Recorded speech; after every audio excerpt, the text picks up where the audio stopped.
Deci, după cum vă spuneam, Marea Britanie va introduce autorizația electronică de călătorie obligatoriu sau mai este numită Electronic Travel Authorization, prescurtat ETA.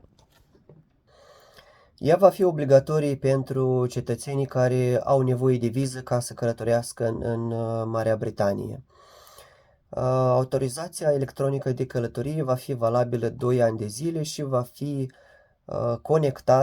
conexă către un pașaport electronic valabil. Ea va expira dacă pașaportul electronic expiră în mai puțin de 2 ani și această autorizație va expira și va fi nevoie să aplicați de o altă autorizație. ETA va costa 10 lire de aplicație, va fi obligatorie inclusiv pentru copii și bebeluși și ea se va elibera în termen de 3 zile. Aplicația se va face online pe site-ul gov.uk. De ETA vor avea nevoie toate persoanele care doresc să călătorească în Marea Britanie pentru un scop turistic, pentru a-și vizita prietenii sau familia, pentru afaceri sau studii pe termen scurt. Pentru prima perioadă, ETA va fi aplicată țărilor din afara Europei și aplicațiile respective se vor începe din această toamnă, din octombrie-noiembrie. Ulterior, urmând ca ETA să fie obligatorii și pentru țările din Europa care nu fac parte din Uniunea Europeană. Aici, ca exemple, putem da Republica Moldova și Ucraina. Deci toți cei care au nevoie de viză ca să vină în Marea Britanie, nu dețin pașaport britanic și pașaportul unei țări a Uniunii Europene, vor avea nevoie să aplice la această ETA.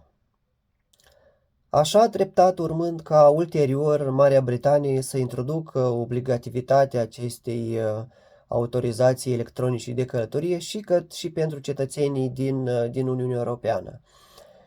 Deci, în concluzie, toți cetățenii Uniunii Europene care vor dori să călătorească în Marea Britanie și inclusiv toți cetățenii Marii Britanii care vor dori să călătorească în Uniunea Europeană vor avea nevoie de această autorizație electronică.